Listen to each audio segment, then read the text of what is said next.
What's good, YouTube? This is Angelo here. Coming at you with a deck profile that I took to Nationals this past weekend.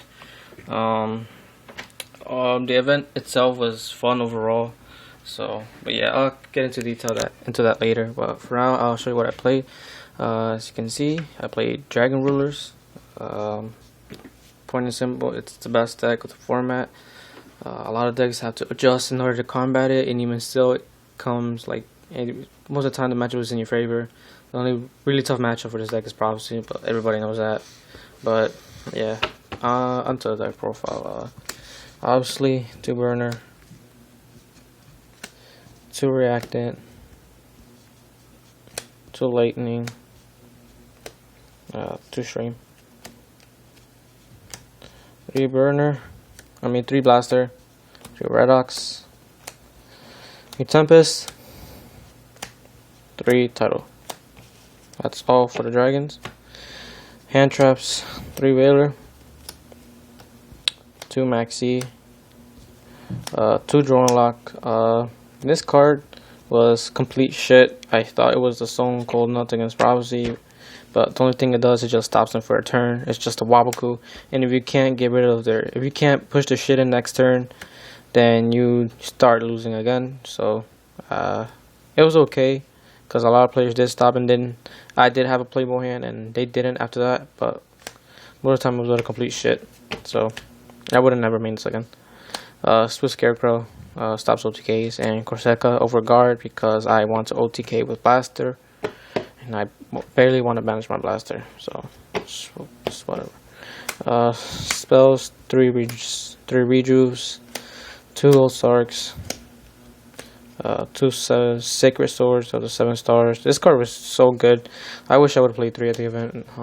It just allows you to thin your deck so much, and having multiples and big dragons, like you barely get OTK'd. So unless it's Dragon Rules, but even still, they should know that you shouldn't go for game if they maxi you, because if you don't go for game, then you're just gonna get shit on next turn. So card destruction, Book of Moon, Heavy Storm, and Dark Hole. Many Dark Hole should be point obviously, right? Should be obvious by now. If you didn't know, if you don't main Dark Hole in your Dragon World deck, then you're a fucking retard and been sleeping under a rock, because it's just so good against Prophecy. Side deck, 1 Scarecrow, 2 Virus because taking dragons is good, and Draco Sacks obviously, 2 Puppet Plants because taking the Kaiku and taking a Jogging to kill itself is good. 2 Tsukiyomi because shutting down Ophion and Jogen is a plus, as well as Kaiku. 2 MST because getting rid of Mind Drains and Imperial Iron Balls is a good thing. 2 Last Day of Witches because having Dark Hole against Prophecy is good. 2 Emptiness because games 2 and 3 we establish a really good board like Colossal Fighter or Thought Ruler, and you have this backed up. I'd rather not grind out the mirror match and just tell them you can't play Yu-Gi-Oh! And 2 Skill Drain. This was mostly for rogue matchups, which I thought would play at least like 1 or 2, or a lot of Evil Storms actually, but I never played Evil Storm throughout the tournament, and this card never got set in, so this card was utter shit. If I would have changed it, it would have been Deck Debbie and MSC. There was a lot of cards I would change in this side deck.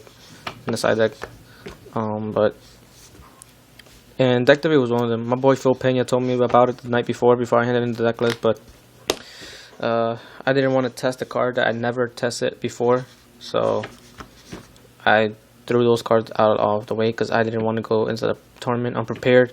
Like, I've tested these cards a lot, and they all worked out. So adding cards that I didn't know what to side and how to use right didn't sound appealing to me, especially like at a big event like this.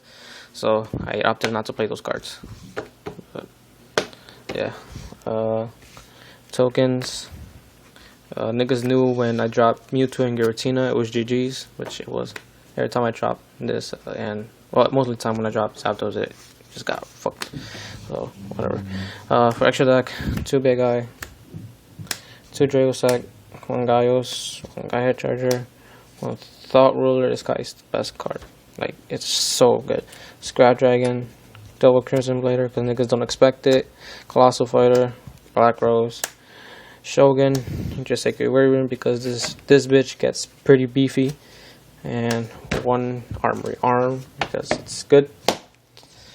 So yeah, guys, that's the Dragon Ruler deck that I took at Nationals. Obviously, it sucks that I got 65th place. My record at End of Swiss was X21. Yeah, if you guys were there, I was the guy who said fuck out loud and punched the wall and slammed on the table, because it was utter depressing that I got 65th place at a major event like that. It was my first Nationals, and I was really hoping to top. After going X21 and my friends saying, oh, X21s have a chance to make it, I was really confident in myself that I was finally going to top. I mean, 3 of my friends topped that event, and I just wanted to be up there. I wanted to prove myself to them that it wasn't a fluke that I topped Jersey, because I know a lot of them think it was. And I wanted to use this event to top. I wanted them to top Nationals so I can tell them it wasn't a fluke, that I actually have some knowledge and some skill in the game. But for my first Nationals, I think I did pretty well. I think I did pretty well overall this year. I've only been to 2 big events, Jersey and Nationals, and I topped New Jersey with Gadgets X1 at the end of Swiss, X2, sorry, and I almost topped Nationals. So I think I've had a pretty good year playing competitively. My first year playing competitively, so yeah. I probably will still go to a couple YCS that are nearby, and hopefully I top those events. And I'll definitely go to next Nationals, depending the location, but most likely I will go. So, and for next time for sure, I'm topping that Nationals. I don't care what anybody says. But yeah, overall, that was great. I'll have a tournament report on Duelist Grounds later on. I don't know if you people want to see a 65th place report, but I'll still put it out there only because I've had a fun experience. It was so fun, Nationals, despite the last few hours, but overall it was a blast. So yeah, peace YouTube, and look out for the tournament report later on today. Peace.